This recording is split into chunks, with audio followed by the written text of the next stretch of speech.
last presentation of this graph by Professor Dr. Carruthers from Scientific Industries, presence of shallow macropores in the porous network of an activated alumina.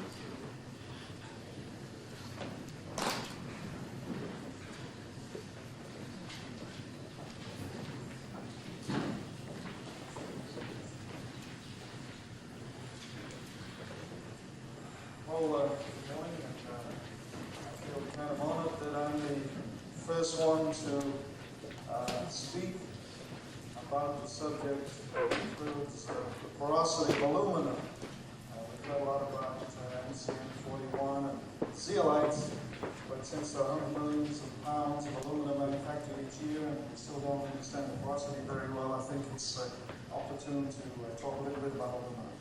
Okay, first slide, please. In case you're unfamiliar with the company I represent, Scientific Industries, I will mention that it's the remnants of American Cyanic Company. It is a chemical business. All of the things that Cyanic produced in the past in terms of catalysis are being carried out by Scientific Industries. So it's not as, we're not as unknown as people might think. In terms of the mercury porosity of aluminas, we're all very familiar with the fact that the data can be misleading. We've heard a number of presentations that have forewarned some of the problems that come up. What I want to talk about today is just a very, very quick and short description of some work that we handled recently about in attempting to understand the porosity of some porous aluminas. I'll take a second just to identify the terminology. I think it came, everybody's I'm sure very familiar with it, but I particularly want to point to the subject of shadowed pores. I've heard the term shielded pores used this morning. I think in fact this definition may have come directly out of Fred Connor's paper, but it's an excellent way to understand the network structure of these porous materials. The kind of thing we do in catalyst development is always to generate aluminas and porous media for catalytic applications, particularly of concern of the throat dimensions of the porous network, the fact that diffusion limitations for heavy oil processing, for example, is very much of concern when one is concerned about heavy oil hydrotreating, for example, coke deactivation, pore pluggage phenomena, having mainly to do with the pores behind the throats, the body of the pores. That's the standard techniques that we use for mercury pores, for porosity measurement, of course, involve mercury and nitrogen and helium pygnometry. What I want to describe here is simply a mercury porosimetry plot, an integral plot, very similar to the plots we showed in Dr. Alfred, and since he laid a very good groundwork to understand all of this in his previous presentation, it should be fairly quick for me to go through it.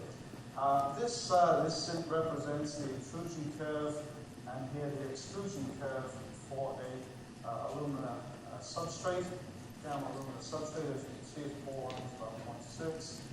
Its pore size is around about 80 angstroms, 8 nanometers. And the intention, as is always the case with catalyst development, is it'd be nice to have this, but why can't we have a little bit more major porosity?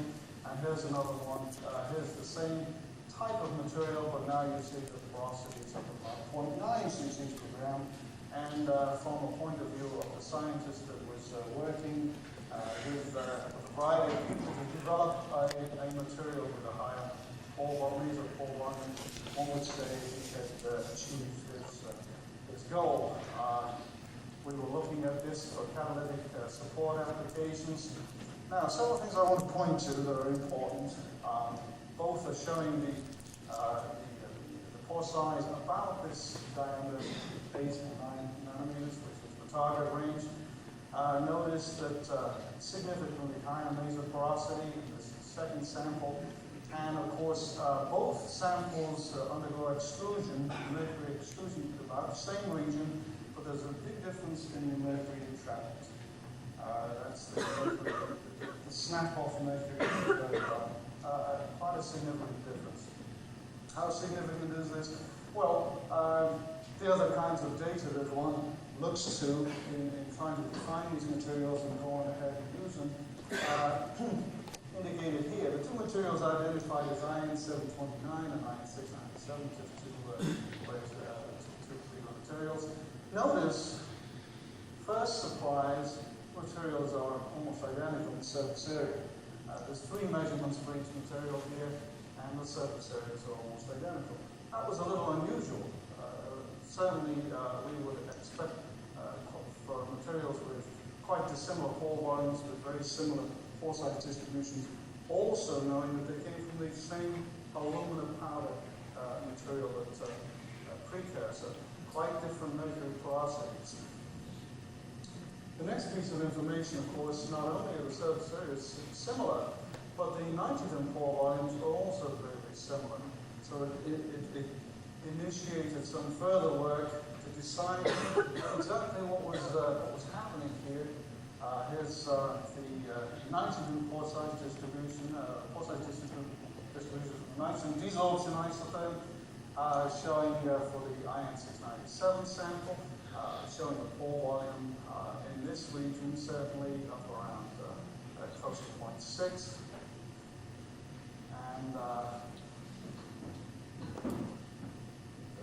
And the other sample almost identical. Bit of a surprise.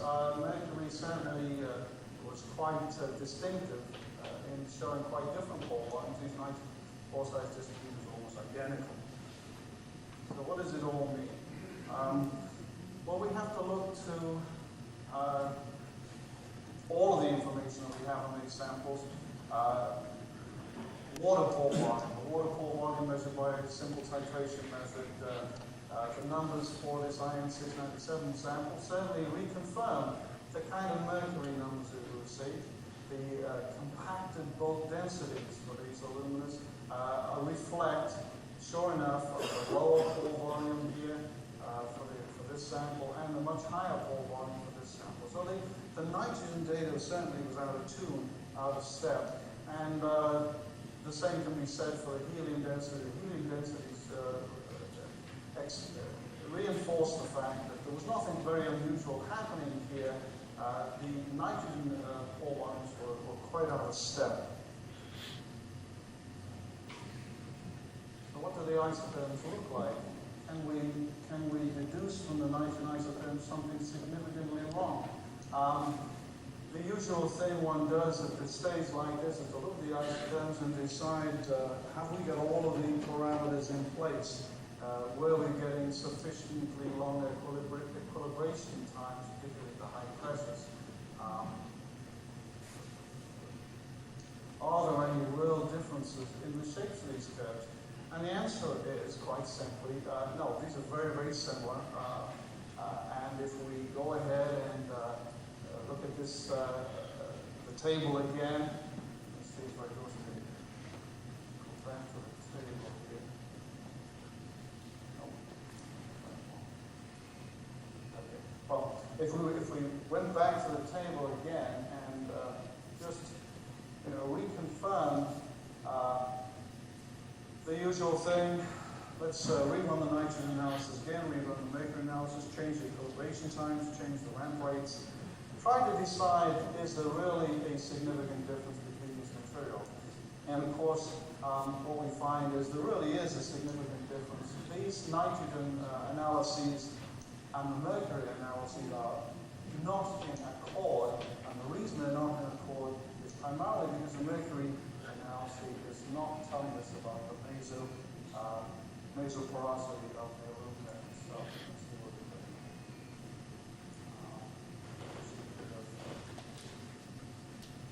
Lost something?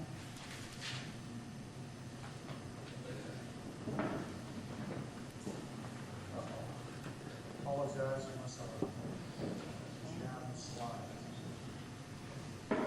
Let's the interpretation of the data. well, the conclusions of the work, and hopefully we'll get this back in order in a second. Conclusions of the work are that the mercury porosymmetry was indeed giving us a very biased impression of what we were looking at. The mesoporosity was not as we saw, and we were able to see this very clearly when we saw the scanning electron micrographs of the two materials.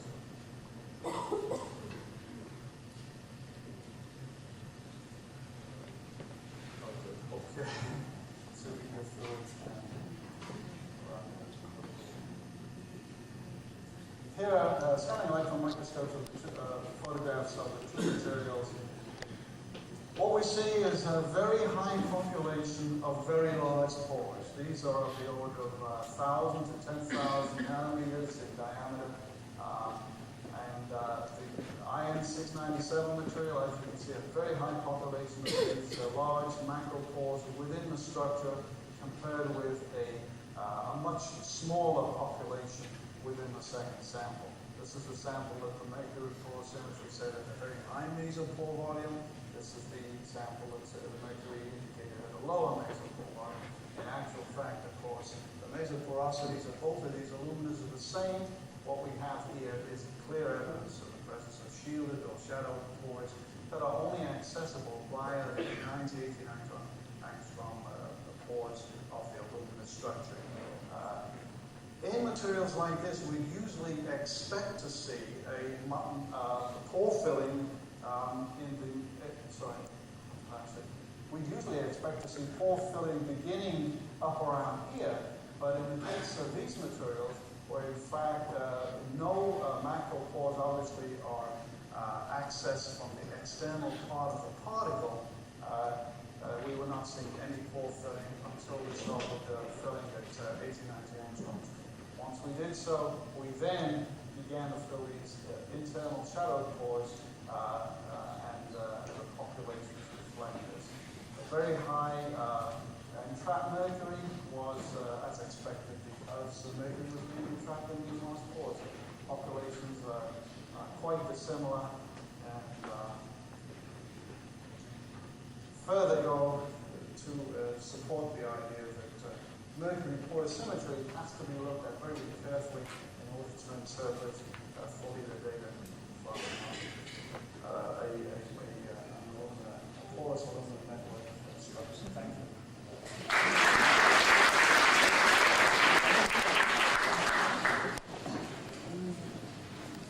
Thank you very much. Question or comment?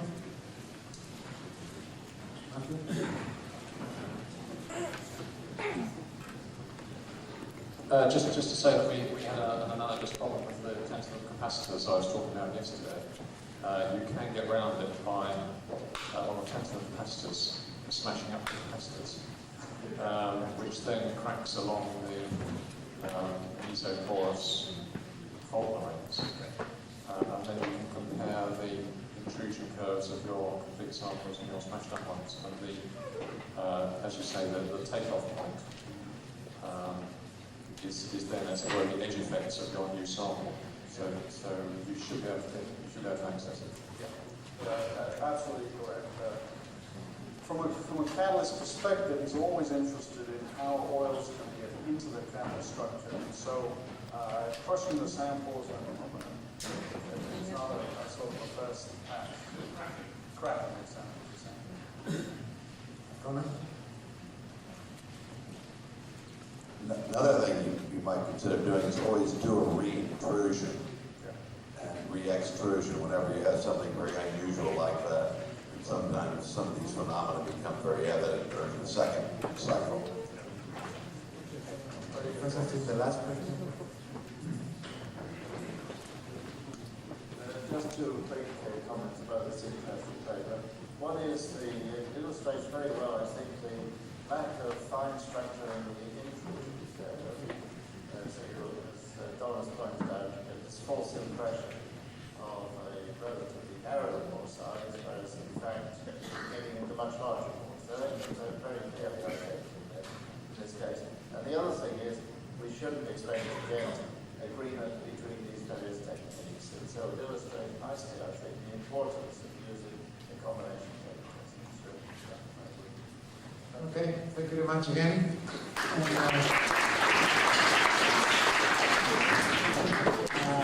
For this, sadly, this last part of our morning session, but fortunately, I'm glad to see so many of you are still here. Fortunately, we have 3 very interesting papers to listen to, which should make a nice climax for our meeting.